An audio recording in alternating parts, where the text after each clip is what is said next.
Bulletin का बाकायदा आगाज करेंगे। वज़ीर आज़म शहबाज शरीफ से यूरोपीय यूनियन की सफ़ीर की अलविदाई मुलाकात। वज़ीर आज़म ने यूरोपीय यूनियन की सफ़ीर को पाकिस्तान में अपनी मुद्दत मुलाज़मत की कामयाबी से तकमील पर मुबारकबाद दी। वज़ीर आज़म ने पाकिस्तान और यूरोपीय यूनियन के ताल्लुकात की मजबूती में अहम किरदार अदा करने पर सफ़ीर का शुक्रिया अदा किया। वज़ीर आज़म ने पाकिस्तान में 2022 के सैलाब के दौरान यूरोपीय यूनियन की जानिब से मदद को यकीनी बनाने में सफ़ीर की कोशिशों को सराहा। वज़ीर आज़म ने पाकिस्तान के सबसे बड़े तिजारती शराकतदारों में से एक के तौर पर यूरोपीय यूनियन की अहमियत को उजागर किया। वज़ीर आज़म ने यूरोपीय यूनियन कमीशन की सदर के लिए नेक ख्वाहिशात का इजहार भी किया। मुलाकात में पाकिस्तान और यूरोपीय यूनियन के दरमियान मुल्क की सियासी पेशरफ्त समेत अहम उमूर पर ज़ेर बहस आए। यूरोपीय यूनियन की सफ़ीर ने पाकिस्तान में क़याम के दौरान मिलने वाले ताउन पर वज़ीर आज़म का शुक्रिया अदा किया। कहा, यूरोपीय यूनियन पाकिस्तान के साथ अपने ताउन को मजबूत बनाने के लिए पुरअज़्म है। नायब वज़ीर आज़म इसहाक डार की न्यूयॉर्क से वाशिंगटन आमद। अमरीकी वज़ीर ख़ारिजा मार्को रूबियो से आज मुलाकात करेंगे। पाक अमरीका ताल्लुकात मजबूत बनाने पर भी बातचीत होगी। पाक भारत समेत दीगर मामलात ज़ेर बहस आएंगे। तिजारत, सरमाकारी और इक़्तिसादी ताउन पर भी गौर होगा। इसहाक डार अमरीकी think tank the Atlantic council से भी खिताब करेंगे। तर्जुमान दफ्तर ख़ारिजा शफ़क़त अली खान ने प्रेस ब्रीफिंग में कहा कि पाकिस्तान पुरअमन सिफारतकारी पर यकीन रखता है। तनाज़ात का हल मुज़ाकरात से मुमकिन है। वज़ीर ख़ारिजा इसहाक डार ने सलामती काउंसिल में पाकिस्तान के इक़दामात को उजागर किया। दूसरी जानिब आपको बताएंगे, गिलगित बाल्टिस्तान में सैलाब से अब तक 9 अफराद जाम बहक हुए। तर्जुमान जीपी हुकूमत फैजुल्लाह फराक की जानिब से कहा गया, जाम बहक होने वालों में 2 खवातीन 2 बच्चे भी शामिल हैं। सैलाब की तबाहकारियों से 12 से ज्यादा अफराद जख्मी हुए। 300 से ज्यादा फंसे मुसाफिर सयाहों को रेस्क्यू किया गया। सैलाबी रैली में लापता अफराद की तादाद 10 से 12 है। सैलाब से 500 से ज्यादा घर तबाह हुए। मजमूई तौर पर 12 किलोमीटर से ज्यादा सड़कें तबाह हुई। सबसे ज्यादा माली जानी नुकसान जिला दयामर में हुए। रेस्क्यू सर्च ऑपरेशन में पाक फौज ने बढ़ चढ़कर हिस्सा लिया। जीपी स्काउट्स के जवानों ने भी रेस्क्यू ऑपरेशन और इमदादी कार्रवाइयों में हिस्सा लिया। लापता अफराद की तलाश के लिए सर्च ऑपरेशन अब भी जारी है। मुख्तलिफ इलाकों में पानी के बहाव और लैंडस्लाइडिंग का सिलसिला भी जारी है। सैलाबी रैली में लापता अफराद की तादाद 10 से 12 हो गई है। फैजुल्लाह फराक सैलाब से 500 से ज्यादा घर तबाह हुए। तर्जुमान हुकूमत के मुताबिक मजमूई तौर पर 12 किलोमीटर से ज्यादा सड़कें तबाह हुई हैं। सुबह भर में 27 पुल और 22 गाड़ियां सैलाबी रैलों की नजर हो गई हैं। सबसे ज्यादा माली और जानी नुकसान जिला दयामर में हुए हैं। रेस्क्यू सर्च ऑपरेशन में पाक फौज ने बढ़ चढ़कर हिस्सा लिया। खानपुर हजारा में लैंडस्लाइडिंग के बायस 3 रोज से बंद बालाई खानपुर की राब्ता सड़कें खोल दी गई। बालाई इलाकों का खानपुर से ज़मीनी राब्ता और ट्रैफिक बहाल। बारिश के बायस बंद बिजली की फराहमी और टूटने वाली तारों की मुरम्मत का काम भी जारी है। असिस्टेंट कमिश्नर खानपुर ने बरसाती गुजरगाहों पर दफ़ा 144 नाफिज कर दी। दरिया सिंध में सखर के मकाम पर निचले दर्जे की सैलाबी सूरत हाल बरकरार है। महकमा आबाशी के मुताबिक सखर बैराज में पानी की आमद 3 लाख क्यूसिक से ज्यादा रिकॉर्ड की गई है। सखर बैराज से 2,45,000 क्यूसिक पानी का खराज जारी। कच्चे के 30 से ज्यादा देहात की ज़राई अराज़ी से रेआब आ गई है। भकर में दरिया सिंध में पानी की सतह बुलंद होने लगी। सैलाबी पानी नवाही बस्तियों और ज़रई इरासी में दाखिल। मुतादिद घर ज़ेरियाब। हज़ारों एकड़ इरासी मुतासरा इलाकों से लोग महफूज मुकामात पर मुंतकिल होने लगे। ज़िला इंतज़ामिया की जानिब से मुतासरीन के लिए 15 फ्लड रिलीफ कैंप्स कायम कर दिए गए। कमाली और एतराफ में बारिश से निशेबी इलाके ज़ेरियाब। इकबाल बाजार, हाजी चौक, रेलवे रोड, ईदगाह चौक की दुकानों में बारिश का पानी दाखिल। तहसील कचहरी, असिस्टेंट कमिश्नर ऑफिस, इकबाल बाजार की सड़कें तालाब का मंजर पेश करने लगी। मुख्तलिफ फीडर स्ट्रिप होने से बिजली की सप्लाई मुअत्तल है। मेन रोड पर 3 फीट तक पानी होने की वजह से ट्रैफिक की रवानी मुतासर हुई। फैसलाबाद के इलाके मकवाना के करीब घर की छत गिर गई। 2 भाई जख्मी। रेस्क्यू टीमों ने मुतासरा भाइयों को मलबे तले से निकालकर अस्पताल मुंतकिल कर दिया है।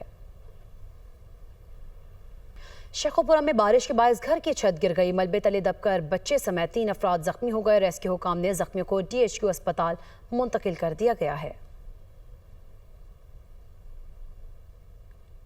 शेखोपुरा में बारिश के बायस घर की छत गिर गई। मलबे तले दबकर बच्चे समेत 3 अफराद जख्मी हो गए। रेस्क्यू हुकाम के मुताबिक जख्मियों को DHQ अस्पताल में मुंतकिल कर दिया गया है। वज़ीर आला पंजाब की हिदायत के पेश नज़र PTI में की मानसून फैक्ट शीट जारी। 24 घंटे में पंजाब के बेशतर इस्लाम में मानसून बारिश रिकॉर्ड की गई। तर्जुमान PTI के मुताबिक 24 घंटे में लाहौर और रावलपिंडी समेत पंजाब के बेशतर इस्लाम में बारिशों के इम्कानात हैं। मानसून बारिशों के बायस पंजाब के दरियाओं और नदी नालों में तुगयानी का खदशा है। हिदायत के पेश नज़र सूबे भर की इंतजामिया और मुतल्लिका महकमों को अलर्ट जारी कर दिया गया। 12 घंटे में बारिशों के बायस छतें गिरने से 10 शहरी जख्मी हुए। 24 घंटे में बारिशों के बायस हादसा से कोई जानी नुकसान नहीं हुआ। मानसून बारिशों के बायस 121 मवेशी हलाक हुए। दरिया सिंध में कालाबाग और तरबेला के मुकाम पर निचले दर्जे का सैलाब है। DGPDMA के मुताबिक दरिया सिंध में चश्मा और तोंसा के मुकाम पर दरमियाने दर्जे की सैलाबी सूरत हाल है। दरियाई चेनाब, रावी, जेहलुम और सतलुज में पानी का बहाव फिलहाल नॉर्मल सतह पर है। मुमकिन सैलाबी खतरे के पेश नजर PDMA के इंतजाम मुकम्मल है। लाहौर, सियालकोट, फैसलाबाद और गुजरांवाला में मानसून बारिशों से अर्बन फ्लडिंग का भी खदशा है। लाहौर में सूरज और बादलों के दरमियान आंख मचोली जारी। हब्स की शिद्दत भी महसूस की जाने लगी। तहम महकमा मौसमियात के मुताबिक मानसून का चौथा स्पेल आज इख्तिताम पजीर होगा। दूसरी जानिब PDMA की जानिब से भी अलर्ट जारी कर दिया गया है। मज़ीद तफसीलात जान लेते हैं अपनी नुमाइंदा सामिया साइद से। बिल्कुल, अगर बात की जाए सूबाई दारुल हुकूमत लाहौर के मौसम की, तो शहर लाहौर में सूरज और बादलों के माबैन आंख मचोली का सिलसिला जारी है। महकमा मौसमियात की जानिब से यही बताया जा रहा है कि मानसून का चौथा स्पेल जो है वो आज इख्तिताम पसीर होगा। तो आज कहीं हल्की तो कहीं तेज बारिश जो है वो बरसने के इम्कानात भी जाहिर कर दिए गए हैं। अलबत्ता अगर बात की जाए दर्जा हरारत के हवाले से, तो आइंदा 24 घंटों में शहर का कम से कम जो दर्जा हरारत है वो 28 डिग्री सेंटीग्रेड, जबकि ज्यादा से ज्यादा दर्जा हरारत 31 डिग्री सेंटीग्रेड तक जाने का इम्कान है। दूसरी जानिब अगर बात की जाए तो PDMA की तरफ से भी अलर्ट जारी कर दिया गया है और शहरियों को यही कहा जा रहा है कि तमाम तरह एहतियाती तदाबीर पर जो है वो लाजमी अमल करें। खास तौर पर बच्चे और बुजुर्ग जो है वो जमाशुदा पानी के करीब हरगिज ना जाएं। साथ ही साथ अपने हमरा छतरी लाजमी रखें, एहतियात बरतें, बिजली के खंभों से दूरी इख्तियार करें और जो गाड़ी चला रहे हैं वो गाड़ी की रफ्तार आहिस्ता रखें और अपनी से आगे वाली गाड़ी से जो है वो मुनासिब फासला रखें। अलबत्ता PDMA की जानिब से जिला इंतजामिया को भी यही कहा गया है कि अपने तमाम तर इक़दाम जो है वो मुकम्मल करके रखें, क्योंकि आज शहर लाहौर में बारिश बरसने के इम्कानात मौजूद हैं। जी, सेनेट कायमा कमेटी की कार्रवाई पर इस्लामाबाद हाई कोर्ट से स्टे ऑर्डर पर नुक्ता एतराज। सेनेटर सलीम मांडवीवाला ने कमेटी की कार्रवाई पर अदालती स्टे का मामला ऐवान में उठा दिया। कहा, पार्लियामेंट की कार्रवाई में कोई अदालत मुदाखलत नहीं कर सकती। इस्लामाबाद हाई कोर्ट ने एक मामले पर खजाना कमेटी की प्रोसीडिंग पर स्टे दे दिया। ये पहली दफा हो रहा है कि कमेटी की कार्रवाई पर स्टे ऑर्डर आ रहे हैं। मामले पर अटॉर्नी जनरल को ऐवान में बुलाए जाने का मुतालबा कर दिया। अदालती अहकाम पर अमल दरामद न होने के हवाले से बड़ा फैसला जारी। चीफ जस्टिस याहिया अफरीदी ने रिमार्क्स दिए, कबल अज़ गिरफ्तारी जमानत मुस्तरद होने के बाद फौरी गिरफ्तारी जरूरी है। सिर्फ सुप्रीम कोर्ट में दरख्वास्त दायर करना गिरफ्तारी को नहीं रोक सकता। उबूरी तहफ़्फ़ुज़ खुदकार नहीं, अदालत से वाज़े इजाज़त लेना लाजिम है। चीफ जस्टिस याहिया अफरीदी का तहरीर करदा 4 सफ़ात का फैसला जारी। मुलजिम जाहिद खान और दीगर की जमानत लाहौर हाई कोर्ट से मुस्तरद हुई। तहम जमानत मुस्तरद होने के बाद भी 6 माह तक पुलिस ने गिरफ्तारी के लिए कोई अमली कदम नहीं उठाया। अदालती अहकाम पर फौरी अमल दरामद इंसाफ की बुनियाद है। IG पंजाब ने गफलत का एतराफ़ करते हुए अदालती अहकाम पर अमल दरामद का सर्कुलर जारी करने की यकीन दहानी कराई। पुलिस गिरफ्तारी में ताख़ीर का जवाज़ इंतजामी सहूलत नहीं बन सकती। गैर कानून ताख़ीर से निज़ाम इंसाफ और अवाम का एतमाद मजरूह होता है। दरख्वास्त गुजार वकील की जानिब से दरख्वास्त वापस लेने पर निमटा दी गई। मुलजिम जाहिद खान और दीगर की जमानत लाहौर हाई कोर्ट से मुस्तरद हुई। फैसला ताहम जमानत मुस्तरद होने के बाद भी 6 माह तक पुलिस ने गिरफ्तारी के लिए कोई अमली कदम नहीं उठाया। टिकटॉकर सना यूसुफ कत्ल केस में अहम पेशरफ, पुलिस की जानिब से चलान प्रोसिक्यूशन ब्रांच में जमा करवा दिया गया।